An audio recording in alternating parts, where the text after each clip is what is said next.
So here it is. This is what the Nation of Islam teaches about who Jesus is. This is what they say the true history of Jesus is, according to, watch this now, according to what Master Fard Muhammad told Elijah Muhammad. So if you would ask him, so where'd you get that from? Like, where's that in the Bible? Like, what eyewitness said any of this? You know, what about any of the fathers in church history who would have, been connected by discipleship through other people who themselves were connected to the apostles? Like, where did that come from? Was it Ignatius? Was it Polycarp? Like, where did that come from? No. It came from a man who in 1930 told Elijah Muhammad, this is what happened. Well, how do you know? Well, this is what happened. This man was supposed to be Allah, right? Allah in person, right? So supposedly he knows that this happened. There's no record in it. There's no verification, no account of any of this anywhere. And yet they teach that the Bible is corrupted. The Bible is that Christians don't know the true history of Jesus. But listen to who they say do know the true history of Jesus. First of all, this is what Elijah Muhammad said concerning the true history of the man known today as Jesus. First of all, his name was Isa ibn Yusuf, right? Isa ibn Yusuf, which means essentially Jesus, the son of Joseph. It's the Arabic way of saying it. But they say the Greeks gave him the name Jesus, which means justice or just one. Anybody with any, like, you don't even need to know Greek. You don't need to know nothing about Greek to know that the name Jesus doesn't mean justice. That Yeshua doesn't have anything, it doesn't mean justice. Yeshua in the Hebrew means save, to save, or salvation. That's what it means. It doesn't mean Yahweh is salvation. It just means salvation. In fact, Yeshua was an actual word and developed into a name as it became the shortened version of Yehoshua, which is how we would say Joshua today, right? So that's one of the first pieces here. And I'm actually reading this from the text, the true history of Jesus. So that's where right away the whole thing, it runs off the rails at the very beginning. The Greeks gave him the name Jesus. The Greeks couldn't have gave him the name Jesus because first of all, when Jesus was preached throughout the Mediterranean, the Greco-Roman world, they wasn't calling him Jesus. They was calling them Isis, not Isa or Jesus. Jesus was a development through the Latin Isu, and then ultimately, as the Anglo-Saxon and Germanic languages developed, evolving into what we have in English, it's Jesus, right? So it's from that same etymological family. But the Greeks would have given them, that's what you would call an anachronism. That's an attempt to play, and what I'm going to share with you is full of anachronisms. An anachronism is when you take something from a later time and place it back in an earlier time where it doesn't fit, where it didn't even exist. So these are going to be the indications that you know that this whole history is false, that it's revisionist. And you're going to laugh, but keep in mind, this is what Louis Farrakhan preaches when he goes into Christian churches, right? Which really makes you want to say, how in the world do people continue to sit up under these kind of false shepherds, right? So let's get it cracking. First, his true name is Isa ibn Yusuf. The Greeks gave him the name Jesus, which means justice or just one. The following history, that is the true history, is not only known to, obviously, Master Fard Muhammad, Allah in person, but was known only also to the scientists of Islam. This is their way of referring to those God scientists that existed before the Allah of creation. So the Nation of Islam is really not monotheistic. They're what you would call henotheistic. So they believe that multiple gods have existed over different periods of time, not necessarily always all together at the same time. So they're not really monotheistic. They don't believe in one God. They believe that there have been many gods before, and the God responsible for creation is dead. He doesn't even exist anymore. So when they refer to scientists, they're talking about gods, these God scientists. So they knew the truth, and guess who else knew the truth? According to Elijah Muhammad, who was told this by Master Fard Muhammad, white Freemasons of high rank, such as the Shriners of the 32nd and 33rd degree.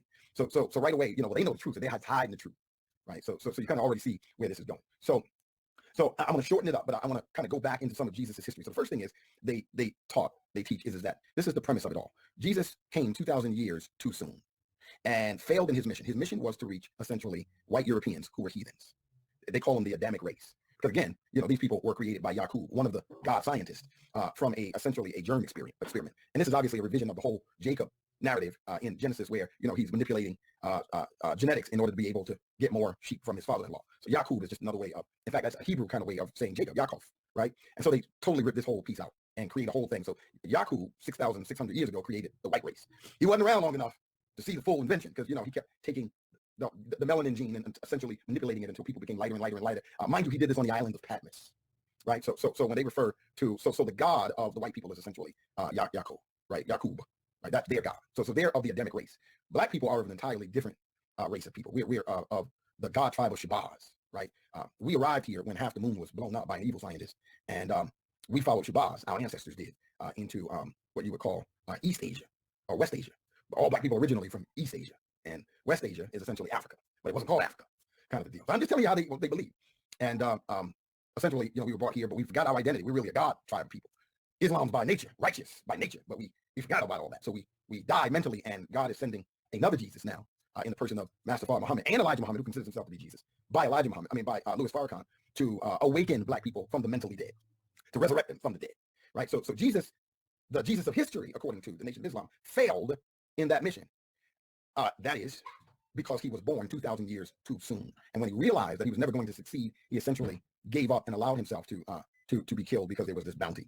Let me rewind now and catch you back up. So Jesus essentially lived most of his life in Cairo, Egypt, where he excelled in academics. This is according to the narrative. I know you ain't gonna be able to read this anywhere in history, but Elijah Muhammad seems to know the true history. And remember, the white Freemasons know this too, and so do the scientists who are not even around anymore. So Jesus, essentially grew up in Cairo, Egypt, and lived there all the way up until the time that he was 14. And there was a man who recognized that Jesus was a special boy and wanted to try and find a way to get to Jesus because this man essentially wanted to tell Jesus that he was a special kid, he was a prophet. Now let me go back a little bit more. Let me go back a little bit more because I'm skipping over all the juicy stuff. So first of all, the reason that they say he is Isa ibn Yusuf, that is the son of Joseph, because they literally believe this. Mary and Joseph were childhood sweethearts, grew up together. Joseph came from a poor family. Mary's father was super duper rich, didn't want them two together. Mary goes on and she doesn't get married, but Joseph does. And then he's got like 6 children. They got them a little house, a little piece of land, but he's got 6 kids. Ultimately, they kind of hooked up under the cover of darkness, and Joseph commits adultery with Mary. Later, divorces his wife and marries Mary. But the Jews, when they interrogated him, he said that it was a ghost that did it. And this is what they say, and this is where the Christians get this whole notion that Mary conceived of the Holy Spirit. Yeah, that's what happened. That's what happened. Fast forward now, Jesus grows up in Cairo. He's a smart boy, excelling in arithmetic and science and all history and all this other stuff. So the one man, the old head in the neighborhood, wants to get to Jesus and talk to him because he has this wisdom that he wants to share with Jesus. Watch this. He wants to tell Jesus about this special wisdom that certain prophets had and that Jesus had, but Jesus didn't know that he had it, and he needed this particular wise man, a sage, to tell him. And this wisdom is called radio in the head. You heard me right. It was called radio in the head. That there was a radio kind of technology that would enable Jesus, like it had with other wise men before him, to know the thoughts of men. And that way that Jesus would be protected because he would always know what men were thinking. It would protect him in his mission.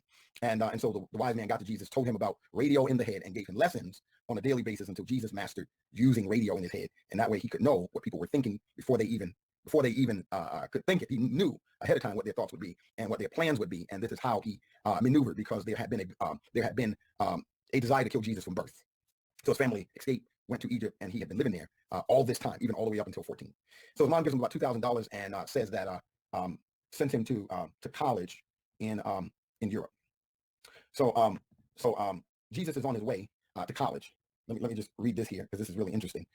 Jesus is on his way to college and doesn't get too far, and essentially gives his $2,000 away, and just essentially makes a career of itinerant preaching. And so let me read this. So he was on his way to Europe. His mother didn't want him to go, so she gave him everything that she had. She gave him $2,000, and that day he was supposed to go. Remember, they're living in Cairo, and he's supposed to go into Europe in order to go to college. Jesus had not gone but a few blocks before he had given his $2,000 away that his mother had given him. Watch this now. Tell me if this makes sense. Tell me if this makes sense. Then he left Cairo and walked 600 miles to Europe from Jerusalem in his bare feet. Hang on a minute. So he's living in Cairo, and he walks from Cairo to Europe 600 miles from Jerusalem? Like, which one is it? From Jerusalem or from Cairo? Right? Like, that's what he said. They were living in Cairo. This is where he was living when he was sent to Europe to school. And he walked 600 miles barefooted to Europe from Cairo, from Jerusalem. Yeah, that's what he said, though.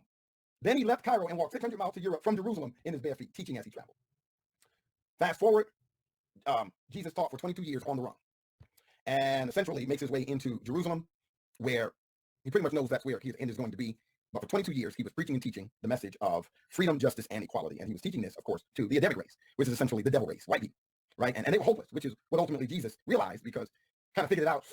I got here 2,000 years too early. I'm not going to be able to do anything with these people. So one day, Jesus, listen to this.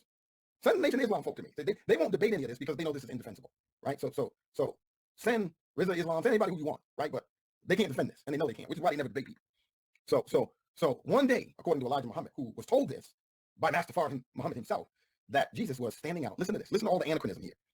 One rainy day, he was standing in front of a Jew's store under an awning, preaching to a small crowd of people. And they make mention to say Jesus never really had taught more than 20 or 30 people at a time. And all these verses in scripture that say that it was thousands of people is really an exaggeration. It was only thousands by word of mouth, but he never had a gathering really any larger than 20 or 30 people. So Jesus is standing in front of essentially a bodega. That's how we say it in New York, a bodega. Or or if you're in somewhere else, a corner store, right? Or if you're in Philly, in front of the Poppy store. So Jesus is standing in front of the bodega, aka the Poppy store, aka the corner store, aka the Arab store, aka the Jew store, under an awning. I don't think awnings existed back then, but Jesus was, in order to continue to teach and not get wet, he pulled all of his listeners up under the awning where he was teaching them. I'm telling you what he said. And so the store owner got angry with Jesus about teaching in front of his store and asked him to leave.